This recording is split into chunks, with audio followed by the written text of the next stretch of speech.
इस वीडियो में बिहार बोर्ड द्वारा जारी किए गए क्लास 10 के हिंदी मॉडल पेपर का टोटल 100 ऑब्जेक्टिव क्वेश्चन बहुत ही आसान भाषा में पाठ की चर्चा करते हुए समझने वाले हैं।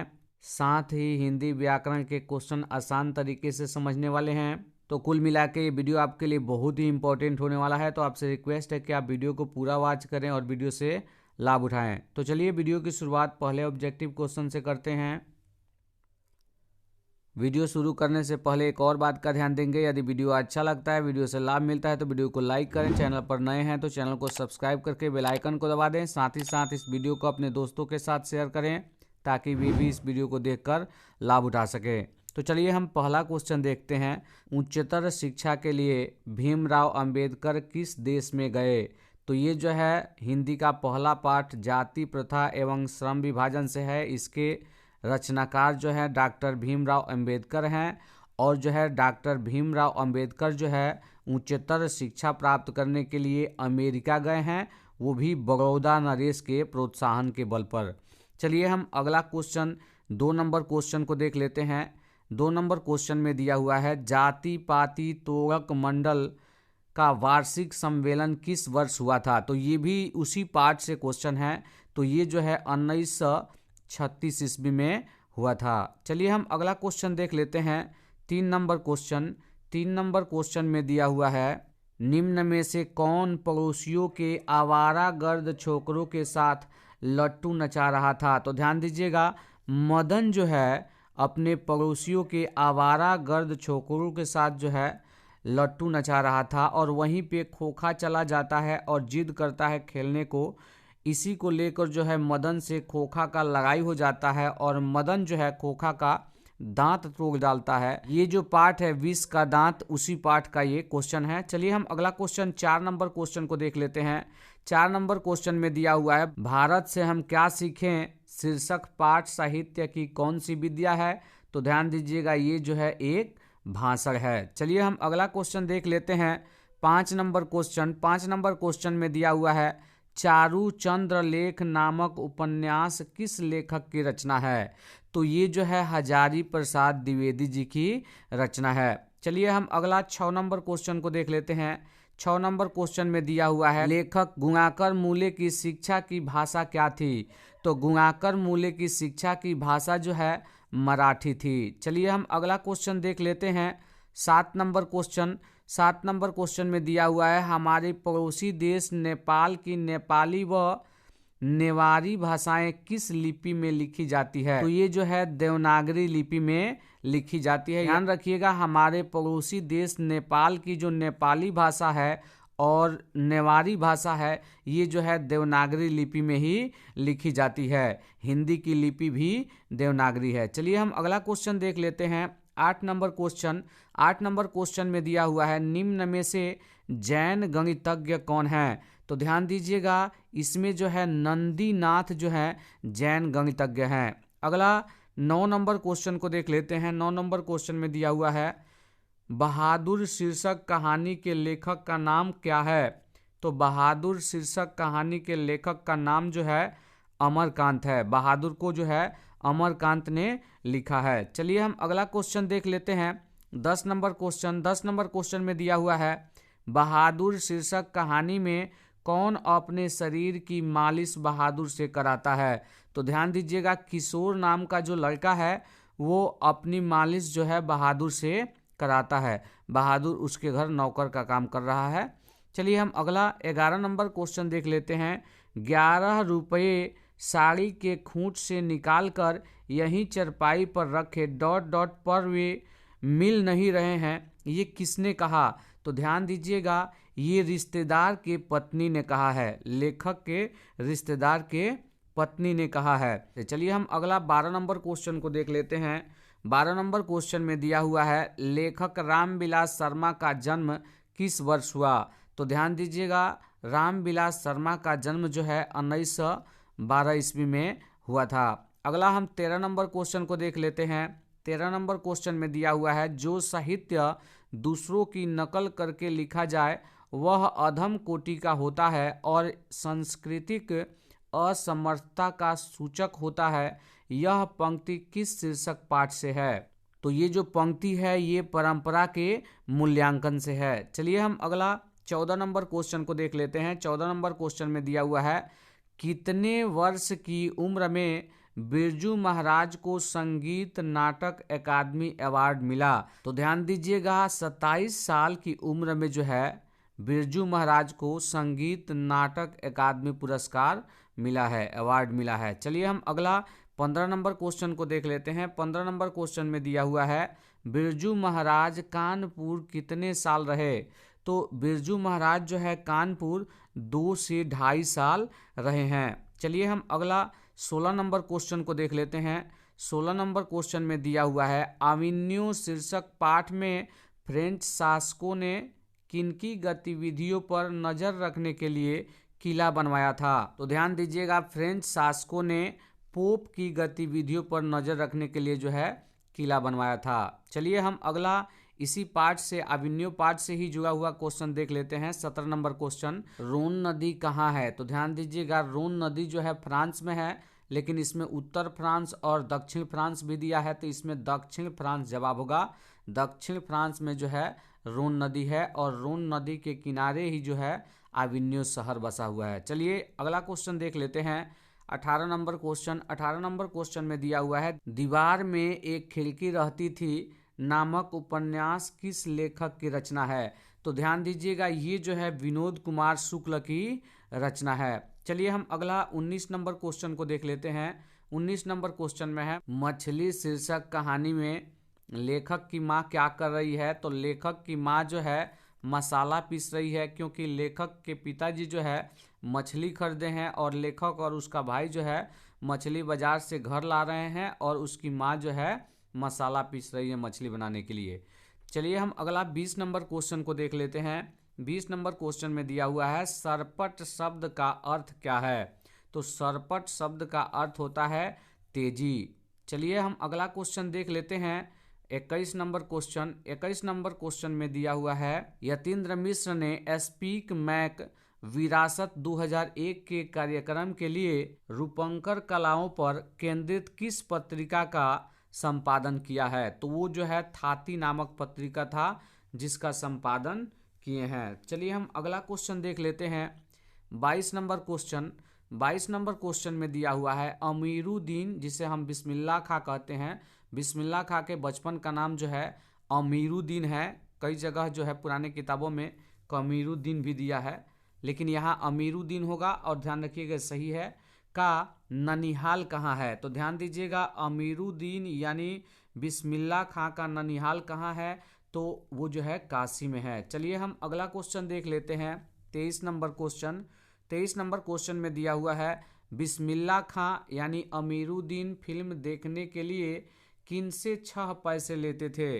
तो ध्यान दीजिएगा, ये फिल्म देखने के लिए मामू से ले लेते थे, मौसी से भी ले लेते थे और नानी से भी लेते थे। उपयुक्त सभी से जो है 6 पैसे लेते थे। चलिए हम अगला क्वेश्चन देख लेते हैं। 24 नंबर क्वेश्चन। 24 नंबर क्वेश्चन में दिया हुआ है, हरिजन नामक ऐतिहासिक पत्र के रचनाकार का नाम क्या है? तो ध्यान दीजिएगा, हरिजन पत्र के रचनाकार जो है महात्मा गांधी हैं। चलिए हम अगला 25 नंबर क्वेश्चन को देख लेते हैं। 25 नंबर क्वेश्चन में दिया हुआ है, महात्मा गांधी की हत्या किस वर्ष हुई? तो ध्यान दीजिएगा, महात्मा गांधी की हत्या जो है 1948 ईस्वी में हुई। अगला हम 26 नंबर क्वेश्चन को देख लेते हैं। सेन साहब के कितनी लड़कियां थी? मतलब सेन साहब की कितनी लड़कियां थी? तो सेन साहब की कुल जो है 5 लड़कियां थी और एक भाई था खोखा, या फिर उसका दूसरा नाम कासू था। चलिए हम अगला 27 नंबर क्वेश्चन को देख लेते हैं। 27 नंबर क्वेश्चन में दिया हुआ है, दक्षिण भारत के पांड्य प्रदेश से किस राजा के मलयम ताम्रपत्र मिले हैं? तो ध्यान दीजिएगा, दक्षिण भारत के पांड्य प्रदेश से राजा वरगुण के पालियम ताम्रपत्र मिले हैं। चलिए हम अगला 28 नंबर क्वेश्चन को देख लेते हैं। 28 नंबर क्वेश्चन में दिया हुआ है, बेतमा दान पत्र किस वर्ष का है? तो बेतमा दान पत्र जो है 1020 ईस्वी का है। अगला क्वेश्चन 29 नंबर क्वेश्चन को देख लेते हैं। 29 नंबर क्वेश्चन में दिया हुआ है, थ का उच्चारण स्थान क्या है? तो थ का उच्चारण स्थान जो है दांत से होता है, तो इसमें ऑप्शन बी यानी दंत सही होगा। चलिए हम अगला क्वेश्चन देख लेते हैं। 30 नंबर क्वेश्चन। 30 नंबर क्वेश्चन में दिया हुआ है व्यंजन वर्गों की कितनी श्रेणियां हैं। तो ध्यान दीजिएगा, व्यंजन वर्गों की कुल 5 श्रेणियां हैं। अगला क्वेश्चन देख लेते हैं 31 नंबर क्वेश्चन। 31 नंबर क्वेश्चन में दिया हुआ है जिस स्वर के उच्चारण में तिगुना समय लगे उसे क्या कहते हैं। ध्यान दीजिएगा, जिस स्वर के उच्चारण में तिगुना समय लगे तो उसे जो है प्लुत स्वर कहा जाता है। चलिए हम अगला क्वेश्चन देख लेते हैं 32 नंबर क्वेश्चन। 32 नंबर क्वेश्चन में दिया हुआ है हिंदी में अनुनासिक वर्गों की संख्या कितनी है। तो हिंदी में अनुनासिक वर्गों की संख्या जो है 5 है। अगला हम 33 नंबर क्वेश्चन को देख लेते हैं। 33 नंबर क्वेश्चन में दिया हुआ है स्वर संधि के कितने भेद हैं। तो ध्यान दीजिएगा, स्वर संधि के कुल जो है 5 भेद हैं। चलिए हम अगला 34 नंबर क्वेश्चन को देख लेते हैं। 34 नंबर क्वेश्चन में दिया हुआ है दुष्कर शब्द का संधि विच्छेद है। तो ध्यान दीजिएगा, दुष्कर शब्द का संधि विच्छेद जो है दुह धन कर है। चलिए हम अगला क्वेश्चन देखेंगे 35 नंबर क्वेश्चन। 35 नंबर क्वेश्चन में दिया हुआ है य र ल व कौन व्यंजन कहलाते हैं। तो ध्यान से सुनिएगा, य र ल व जो है ये अंतस्थ व्यंजन कहलाता है, यानी ऑप्शन डी सही है। चलिए हम अगला 36 नंबर क्वेश्चन को देख लेते हैं। 36 नंबर क्वेश्चन में दिया हुआ है निम्न में से शुद्ध शब्द कौन है। तो निम्न में से जो है शुद्ध शब्द इसमें घनिष्ठ लिखा हुआ है, बाकी सब जो है गलत है। अगला क्वेश्चन देख लेते हैं 37 नंबर क्वेश्चन। 37 नंबर क्वेश्चन में दिया हुआ है मनुज शब्द में उपसर्ग क्या है। तो ध्यान दीजिएगा, मनुज शब्द में जो है उपसर्ग मनु है। अगला क्वेश्चन देख लेते हैं 38 नंबर क्वेश्चन। 38 नंबर क्वेश्चन में दिया हुआ है निम्न चिन्हों में प्रश्नवाचक चिन्ह कौन है। तो ये तो सबसे आसान क्वेश्चन है, ये ऑप्शन ए जो है प्रश्नवाचक चिन्ह है। इस तरह से प्रश्नवाचक चिन्ह होता है। ये जो है विस्मयादि बोधक चिन्ह है, ये भी पूछ सकता है। ये जो है कमा है और ये जो है इन्वर्टेड कमा है। अगला क्वेश्चन देख लेते हैं 39 नंबर क्वेश्चन। 39 नंबर क्वेश्चन में दिया हुआ है संज्ञा के कितने भेद होते हैं।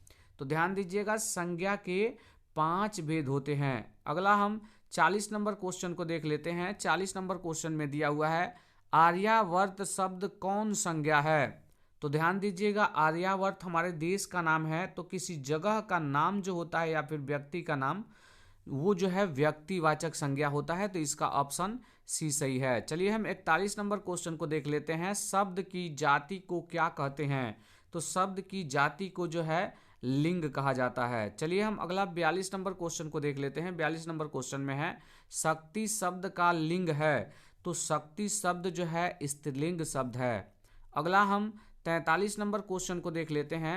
43 नंबर क्वेश्चन में दिया हुआ है जिस विकारी शब्द से एक पदार्थ या एक व्यक्ति का बोध होता है उसे क्या कहते हैं।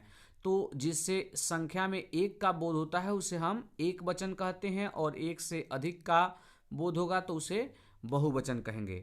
वहीं संस्कृत में जाएंगे तो 2 के लिए द्विवचन होता है और 2 से अधिक के लिए बहुवचन होता है। लेकिन हिंदी में जब तक एक है तो एक वचन, एक से अधिक हो गया तो बहुवचन। चलिए हम अगला 44 नंबर क्वेश्चन देख लेते हैं। 44 नंबर क्वेश्चन में है कारक के कितने भेद हैं। तो ध्यान दीजिएगा, कारक के जो है 8 भेद हैं। अगला हम 45 नंबर क्वेश्चन को देख लेते हैं।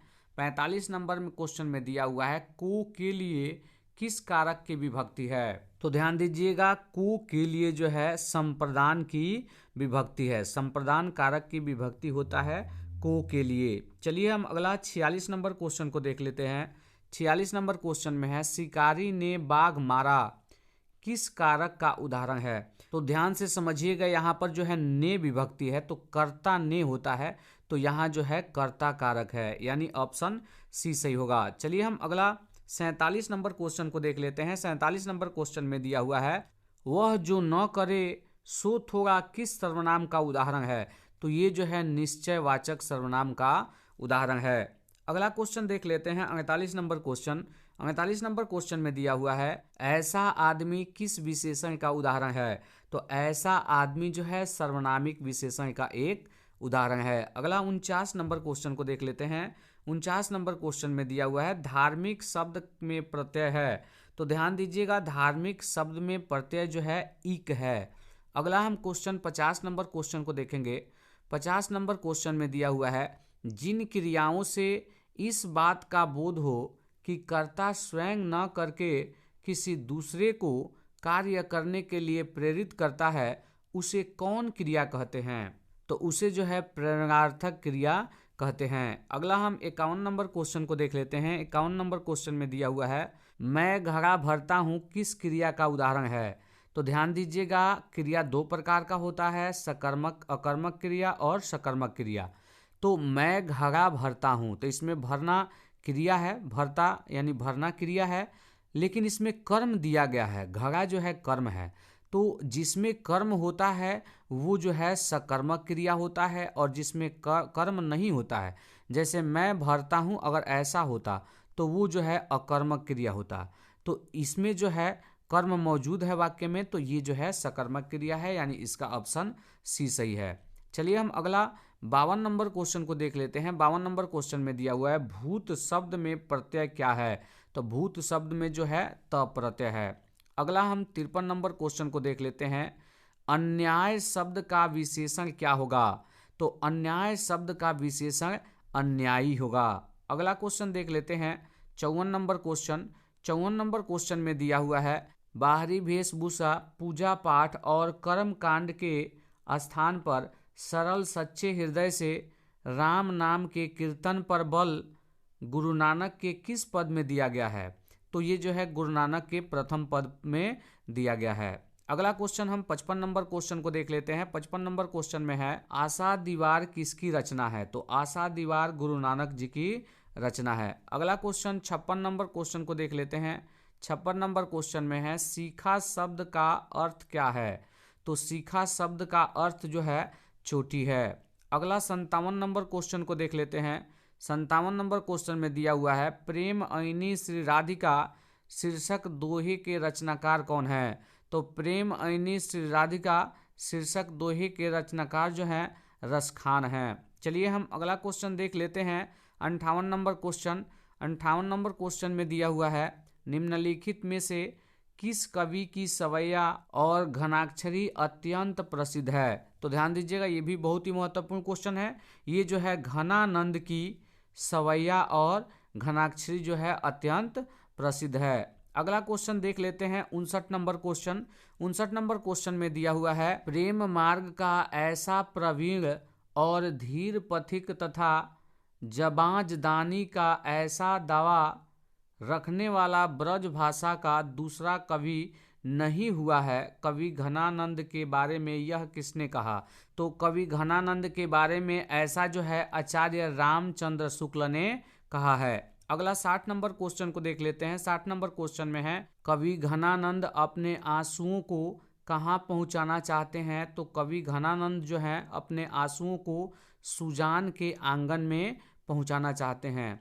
घनानंद की प्रेमिका जो है सुजान थी, और अपने आंसुओं को ये सुजान के आंगन में पहुंचाना चाहते थे। चलिए हम अगला क्वेश्चन देख लेते हैं। 61 नंबर क्वेश्चन, कौन कवि काव्य और जीवन दोनों क्षेत्र में भारतेंदु हरिश्चंद्र को अपना आदर्श मानते थे? तो ध्यान दीजिएगा, बद्री नारायण चौधरी प्रेमघन को प्रेमघन ही कहा जाता है। ये कवि जो है काव्य और जीवन दोनों क्षेत्रों में भारतेंदु हरिश्चंद्र को अपना आदर्श मानते थे। अगला क्वेश्चन 62 नंबर क्वेश्चन को देख लेते हैं। स्वर्ण धूलि शीर्षक काव्य किस कवि की रचना है?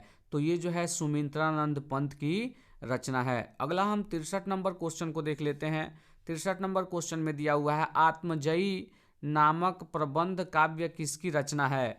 तो ये जो है कुंवर नारायण जी की रचना है। अगला हम 64 नंबर क्वेश्चन को देख लेते हैं। दो राह समय के रथ का घर घर नाद सुनो, सिंहासन खाली करो की जनता आती है, यह पंक्ति किस शीर्षक कविता की है? यह पंक्ति जो है जनतंत्र के जन्म कविता की है। चलिए हम अगला 65 नंबर क्वेश्चन को देख लेते हैं। 65 नंबर क्वेश्चन में दिया हुआ है, सच्चिदानंद हीरानंद वत्स्यान अज्ञेय, इनको सिर्फ अज्ञेय ही कहा जाता है, बहुत ही लंबा नाम है इनका, की कविता निम्न में से कौन है? तो इनकी कविता जो है हिरोशिमा है। अगला क्वेश्चन देख लेते हैं 66 नंबर क्वेश्चन। 66 नंबर क्वेश्चन में दिया हुआ है, हिरोशिमा शीर्षक कविता में जली हुई छाया किसकी साक्षी है? तो जली हुई छाया जो है मानव की साक्षी है, क्योंकि जब अमेरिका ने हिरोशिमा और नागासाकी पे बम गिराया था, तो हिरोशिमा की बात यहाँ करेंगे। तो हिरोशिमा पे जब बम गिराया गया था तो मानव जो थे भाप बनकर उड़ गए थे, तो उनकी छाप जो है जगह जगह पत्थरों पर, सड़कों पर जो है, दीवालों पर बनी हुई है। तो वो जो है किसकी साक्षी है? तो मानव की साक्षी है। तो इसमें यही ऑप्शन ए सही होगा। 67 नंबर क्वेश्चन को देख लेते हैं। 67 नंबर क्वेश्चन में दिया हुआ है, एक वृक्ष की हत्या शीर्षक कविता में कौन हमेशा चौकन्ना रहता है? तो ध्यान दीजिएगा, वृक्ष हमेशा चौकन्ना रहता है। अगला 68 नंबर क्वेश्चन को देख लेते हैं। 68 नंबर क्वेश्चन में दिया हुआ है, कवि वीरेन डंगवाल का जन्म किस वर्ष हुआ था? तो कवि वीरेन डंगवाल का जन्म जो है 1947 ईस्वी में हुआ था, आज़ादी के साल। इस तरह से आप याद कर सकते हैं इसे। चलिए हम अगला क्वेश्चन देख लेते हैं। 69 नंबर क्वेश्चन। 69 नंबर क्वेश्चन में दिया हुआ है, हमारी नींद शीर्षक कविता में किसने बीज की फूली हुई छत को भीतर से धकेलना शुरू किया? तो ध्यान दीजिएगा, अंकुर जो है बीज की फूली हुई छत को भीतर से धकेलना शुरू किया।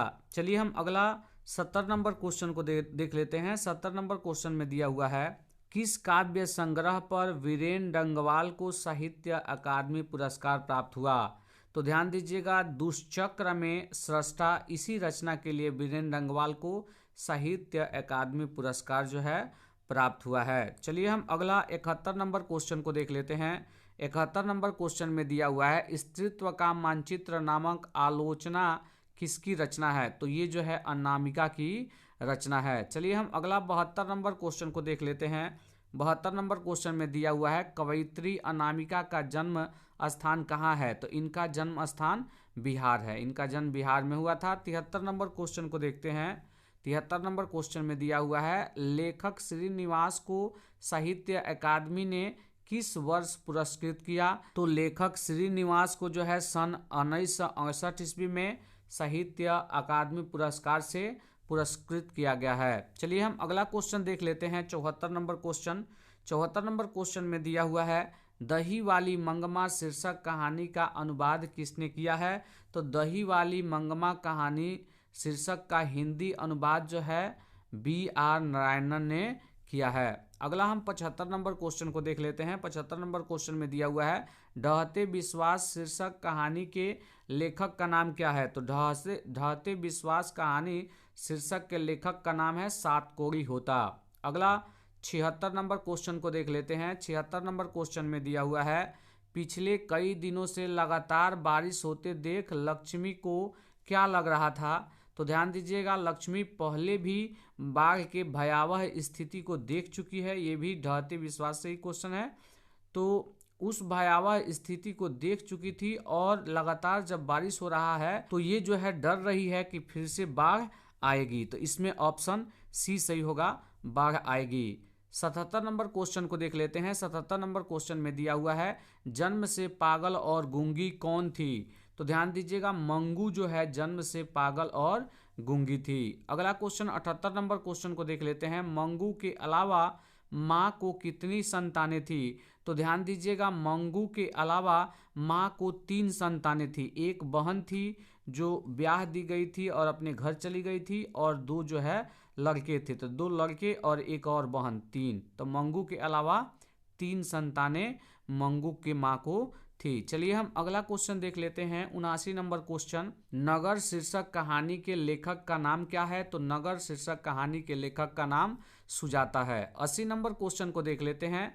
80 नंबर क्वेश्चन में दिया हुआ है, वल्लीयम्मा की बेटी का नाम क्या था? तो वल्लीयम्मा की बेटी का नाम जो है पपाती था। वल्ली अम्माल है, यहाँ पर वल्ली अम्मा दे दिया हुआ है। चलिए हम अगला क्वेश्चन 81 नंबर क्वेश्चन को देख लेते हैं। 81 नंबर क्वेश्चन में दिया हुआ है, निम्न में से शुद्ध वाक्य क्या है? तो खबर सुनकर मैं विस्मय हो गया, गलत है। तुम्हें मेरी प्रतीक्षा देखनी चाहिए, ये भी जो है गलत है। यहाँ आप अपने हस्ताक्षर कर दीजिए, ये भी जो है गलत है। तो इसमें जो है ऑप्शन डी सही होगा, इस चिट्ठी में जो भी कहा है झूठ है। चलिए हम अगला क्वेश्चन देख लेते हैं। 82 नंबर क्वेश्चन। 82 नंबर क्वेश्चन में दिया हुआ है, दुख शब्द का पर्यायवाची क्या होगा? तो इसमें जो दिया हुआ है तो दुख शब्द का पर्यायवाची मतलब उसका दूसरा नाम, तो दुख को दूसरे नाम पीड़ा से भी जानते हैं, तो इसका पर्यायवाची पीड़ा हुआ। चलिए हम अगला 83 नंबर क्वेश्चन को देख लेते हैं। आकाश शब्द का विलोम क्या होगा? तो आकाश का जो है विलोम पाताल होता है। चलिए हम अगला क्वेश्चन देख लेंगे। 84 नंबर क्वेश्चन, 84 नंबर क्वेश्चन में दिया हुआ है जिनके माता पिता न हो के लिए एक शब्द क्या होगा? जिनके माता पिता न हो उनके लिए एक शब्द की बात की जा रही है, तो उनके लिए एक शब्द का प्रयोग जो होता है अनाथ। अनाथ किसको कहा जाता है? तो जिनके माता पिता और अभिभावक नहीं होते हैं उनको अनाथ कहा जाता है। 85 नंबर क्वेश्चन को देख लेते हैं। 85 नंबर क्वेश्चन में दिया हुआ है दूध का दूध पानी का पानी लोकाक्ति का अर्थ है। तो ये एक मुहावरा है, दूध का दूध और पानी का पानी, इसका अर्थ होता है सही न्याय करना। चलिए हम अगला क्वेश्चन देख लेते हैं। 86 नंबर क्वेश्चन, 86 नंबर क्वेश्चन में दिया हुआ है सेना नायक शब्द कौन सा समास है? तो ये जो है तत्पुरुष समास है। अगला क्वेश्चन देख लेते हैं 87 नंबर क्वेश्चन। 87 नंबर क्वेश्चन में दिया हुआ है आंखें खुलना मुहावरे का अर्थ क्या है? तो आंखें खुलना मुहावरे का अर्थ जो है सजग हो जाना, सतर्क हो जाना। मान लीजिए कि कोई बात आपके साथ हो रही है, आपको पता नहीं होती है, कभी आप जान जाते हैं, मतलब आपकी आंखें खुल जाती है और उसके प्रति आप सजग और सतर्क हो जाते हैं। तो इसमें 87 का ऑप्शन ए सही हुआ। चलिए हम 88 नंबर क्वेश्चन को देख लेते हैं। 88 नंबर क्वेश्चन में दिया हुआ है वह कल घर आएगा किस काल का वाक्य है? तो ध्यान दीजिएगा, वह कल घर आएगा ये भविष्यत काल का वाक्य है, तो इसमें ऑप्शन ए सही होगा। 89 नंबर क्वेश्चन को देख लेते हैं। 89 नंबर क्वेश्चन में दिया हुआ है पगड़ी शब्द क्या है? तो पगड़ी शब्द जो है एक देशज शब्द है, ये जो है हमारे देश में बनी हुई शब्द है, हमारे देश की बोलचाल से जो है ये शब्द आया है और हिंदी में प्रयोग होता है, तो ये देशज शब्द है। 90 नंबर क्वेश्चन को देख लेते हैं। 90 नंबर क्वेश्चन में दिया हुआ है पर्वत शब्द का विशेषण क्या है, क्या होगा? तो पर्वत शब्द का विशेषण जो है पर्वतीय होगा। 91 नंबर क्वेश्चन को देख लेते हैं। 91 नंबर क्वेश्चन में दिया हुआ है पुत्रवान शब्द का स्त्रीलिंग रूप क्या है? तो ध्यान दीजिएगा, पुत्रवान शब्द का स्त्रीलिंग रूप जो है पुत्रवती है। अगला हम 92 नंबर क्वेश्चन को देख लेते हैं। 92 नंबर क्वेश्चन में दिया हुआ है उल्लास शब्द का संधि विच्छेद है। तो उल्लास शब्द का संधि विच्छेद होता है उत धन लास। ध्यान रखिएगा, उत धन लास, गलती से ये सब टिक मत लगा दीजिएगा। चलिए हम अगला क्वेश्चन देख लेते हैं। 93 नंबर क्वेश्चन। 93 नंबर क्वेश्चन में दिया हुआ है रात को पहरा देने वाला कौन पदबंध है? तो ध्यान दीजिएगा, रात को पहरा देने वाला ये संज्ञा पदबंध है। चलिए हम अगला क्वेश्चन 94 नंबर क्वेश्चन को देख लेते हैं। 94 नंबर क्वेश्चन में है परिश्रमी छात्र अवश्य सफल होंगे किस वाक्य का उदाहरण है? तो ये जो है एक सरल वाक्य है, ये ध्यान रखिएगा। चलिए हम अगला क्वेश्चन देख लेते हैं। 95 नंबर क्वेश्चन। 95 नंबर क्वेश्चन में दिया हुआ है कांटा शब्द का विशेषण क्या होगा? तो कांटा शब्द का विशेषण होगा कटीला। चलिए हम अगला क्वेश्चन देख लेते हैं। 96 नंबर क्वेश्चन। 96 नंबर क्वेश्चन में दिया हुआ है सजावट शब्द में प्रत्यय क्या है? तो सजावट शब्द में जो है आवट प्रत्यय है। चलिए हम अगला 97 नंबर क्वेश्चन को देख लेते हैं। 97 नंबर क्वेश्चन में दिया हुआ है सुसंगीत शब्द का विलोम क्या है? तो सुसंगीत शब्द का विलोम जो है कुसंगीत है। अगला 98 नंबर क्वेश्चन को देख लेते हैं। 98 नंबर क्वेश्चन में दिया हुआ है महात्मा शब्द कौन सा समास है? तो महात्मा शब्द जो है कर्मधारय समास है। अगला हम 99 नंबर क्वेश्चन को देख लेते हैं। 99 नंबर क्वेश्चन में दिया हुआ है उद्गम शब्द का संधि विच्छेद है। तो उद्गम शब्द का संधि विच्छेद होता है उत धन गम। चलिए हम अगला 100 नंबर क्वेश्चन को देख लेते हैं, जो इस वीडियो का अंतिम क्वेश्चन होगा, क्योंकि हम इस वीडियो का 100 ऑब्जेक्टिव क्वेश्चन समझने वाले थे, तो ये 100 ऑब्जेक्टिव क्वेश्चन हो गया। तो अंतिम क्वेश्चन को देख लेते हैं भ का उच्चारण स्थान क्या है? तो ध्यान दीजिएगा, भ का उच्चारण स्थान, इसके लिए जो है एक ट्रिक है और वो ट्रिक मैं अपलोड कर दूंगा शॉर्ट वीडियो में, है ना। कैसे हम जो है क से लेके ह तक का को पहचान सकते हैं कि किससे उच्चारण होगा, बहुत ही आसान ट्रिक है, उससे आप कर लेंगे, तो वो आप देख लीजिएगा। तो भ का उच्चारण स्थान जो है ओष्ठ है, यानी इसका ऑप्शन सी सही होगा।